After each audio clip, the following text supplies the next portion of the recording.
إن الحمد لله نحمده ونستعينه ونستغفره ونعوذ بالله من شرور أنفسنا ومن سيئات أعمالنا من يهده الله فلا مضل له ومن يضلل فلا هادي له أشهد أن لا إله إلا الله وحده لا شريك له وأشهد أن محمدا عبده ورسوله وبعد فإن خير الكلام كلام الله وخير الهدي هدي محمد صلى الله عليه وآله وسلم وشر الأمور محدثاتها فإن كل محدثة بدعة وكل بدعة ضلالة وكل ضلالة في النار. Jamaah Jumat azzakumullah, dosa terbesar dalam Islam yang dengan dosa ini kekal dia di neraka selama-lamanya. Walaupun dia salat, walaupun dia puasa, walaupun dia zakat, haji dan seterusnya, hapus semua amalnya. Jangankan kita, Nabi alaihi salatu wassalam diancam oleh Allah, la in asyrakta la yahbatanna amaluka. Muhammad, ya, asyrakta bukan asraktum, berarti hitopnya anta bukan antum. Satu orang, siapa? Muhammad sallallahu alaihi wasallam. Ya Muhammad, jika engkau berbuat syirik, hapus seluruh amalmu. Tidak punya amal, termasuk amal terbesar yaitu iman, tentu kekal di neraka selama-lamanya. Seorang Nabi sallallahu alaihi wasallam diancam, apalagi kita. Nah, syirik yang luar biasa besarnya dosanya ini, dosa yang sangat disukai oleh iblis.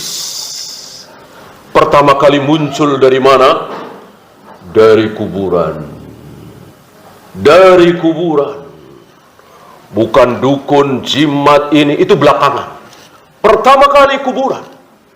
Kuburan siapa? Kuburannya Yaghus, Ya'uq, Suwa, Wad, Nasr. Orang-orang soleh sebelum kedatangan Nabi Nuh alaihi salatu wassalam. Antum bisa baca di surat Nuh. Dari sini awalnya muncul dosa terbesar, syirik. Maka iblis lihai. Iblis membohongi manusia, membohongi kaum muslimin bahwa ada apa-apanya di kuburan, ada keberkahan di kuburan. Ini kebohongan yang disebarkan oleh iblis dengan wahyu setannya.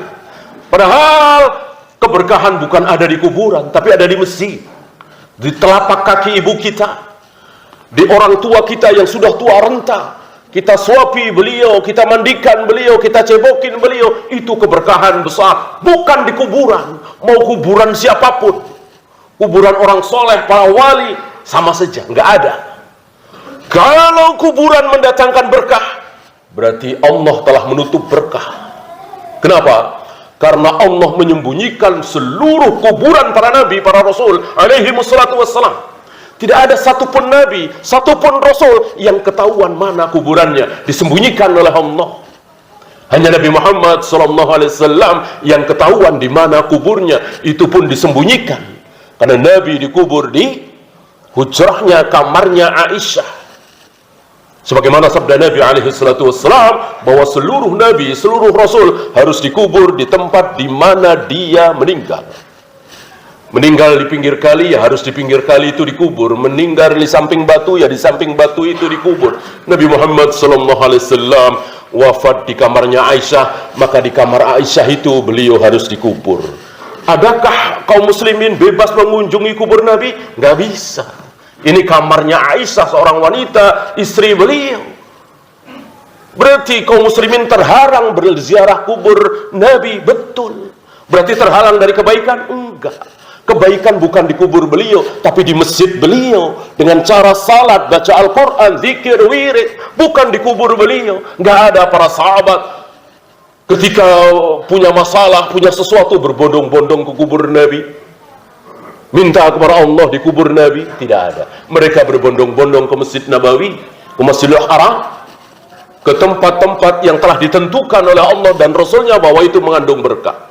Lihat hari ini saudara-saudara kita kaum muslimin, mereka begitu antusias berbondong-bondong berbondong-bondong ke kubur-kubur para wali, orang-orang soleh yang tentu kesolehannya jauh di bawah Rasulullah SAW.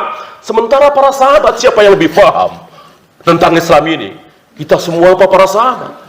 Kiai-kiai, ulama-ulama itu apa para sahabat? Tentu para sahabat dijamin ridho, dijamin ampun, dijamin surga, radhiyallahu anhum wa radu'an wa adalum jannat. Itulah para sahabat.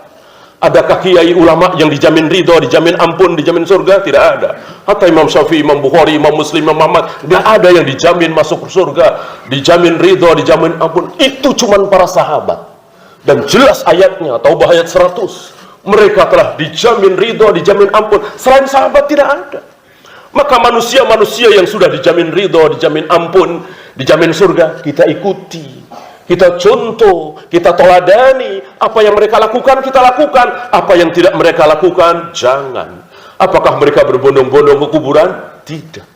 Mereka berbondong-bondong ke masjid. Minimal 5 kali dalam sehari mereka ke masjid, salat berjamaah. Dan kita saksikan seperti itu. Tipuan iblis luar biasa. Begitu semangatnya mereka ke kuburan-kuburan para wali, tetapi mendengar azan mereka santai, cuek, tidak menjaga salat 5 waktu dengan berjamaah. Inilah tipuan iblis. Aqulu qawli hadza astaghfirullah li wa lakum.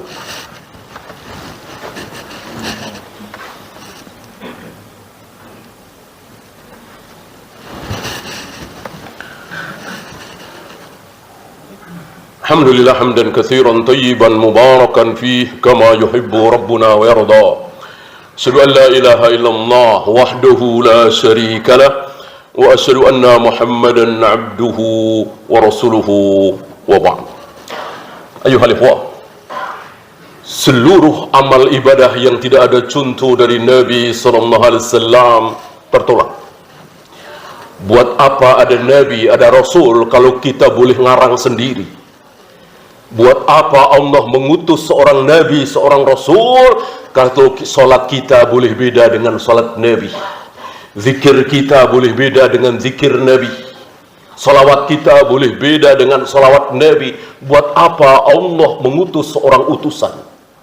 Maka Nabi mengancam, man amila amalan laisa alaihi amruna fahuwa radd. Barang siapa yang beramal satu amal ibadah kok tidak mencontoh aku, tidak mengikuti aku, amal itu tertolak. Amal itu tertolak. Ancaman dari Nabi SAW. Bahkan bukan sekedar tertolak, terancam neraka.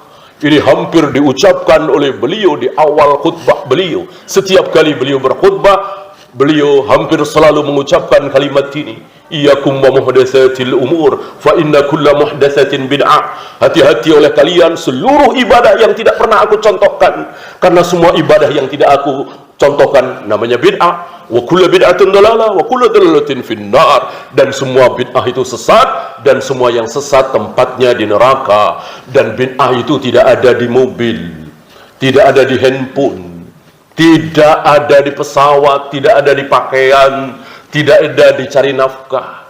Bid'ah itu adanya di sholat, azan, qomat, tawaf, sa'i, ibadah yang tidak ada contoh dari Nabi SAW. Tentu antum tidak berani sholat subuh 3 rakaat, ya kan? Padahal 3 tentu lebih baik dari 2. Kenapa? Karena Nabi mencontohkan 2, bukan 3. Antum berani tawaf 8 kali? Tentu tidak berani. 8 tentu lebih baik daripada 7. Kenapa? Karena Nabi mencontohkan 7. Maka kalau Nabi tidak mencontohkan Sayyidina, jangan. Nabi tidak mencontohkan usolli, jangan. Nabi tidak mencontohkan tahlilan, jangan. Dan seterusnya. Beliau yang paling tahu tentang agama ini, diikuti oleh para sahabat ridwanullah alaihim jami'an. Dan dalam hal ini beliau tidak ada satupun ucapan beliau, jangan lupa kalau kalian ada sesuatu sepeninggalku, datangilah kuburku. Enggak ada secuil pesan beliau seperti itu. Yang beliau pesankan, jika ada sesuatu menghadaplah kepada Allah, bukan menghadap kepadaku. Disinilah muncul hadis-hadis palsu, hadis-hadis dhaif, hadis-hadis maudhu. Bagaimana Nabi itu ikut menyaksikan bagaimana keadaan umat beliau, bahkan bukan cuma menyaksikan, ikut mengatur, Wal iyadu billah, na'udzubillah min dzalik. Gak ada yang mengatur jagat raya alam semesta ini kecuali Allah satu-satunya. Nabi gak ikut-ikutan, Nabi yang diatur. Berapa banyak keinginan beliau tidak terlaksana. Beliau ingin sekali paman-paman beliau Abu Jahal, Abu Lahab, Abu Thalib masuk Islam, gak terlaksana. Beliau seolah gak ingin Suhail bin Amr masuk Islam karena menghalang-halangi beliau mengucapkan talqin la ilaha illallah di hadapan Abu Thalib, ya kan? Malah Suhail bin Amr Allah berikan hidayah masuk Islam. Ini menunjukkan bahwa hidayah di tangan Allah, bukan di tangan Nabi sallallahu alaihi wasallam. Bagaimana keadaan jagat raya alam semesta, surga neraka, terserah Allah, bukan terserah Nabi alaihi salatu wassalam. Allahumma salli ala Muhammad wa ala ali Muhammad kama sallaita ala Ibrahim wa ala ali Ibrahim innaka Hamidum Majid. Allahumma ighfir lil muslimina wal muslimat wal mu'minina wal mu'minat al ahya'i minhum wal amwat. Rabbana la tuzigh qulubana ba'da idh hadaytana وهب لنا من لدنك رحمة إنك أنت الوهاب ربنا آتنا في الدنيا حسنة وفي الآخرة حسنة وقنا عذاب النار.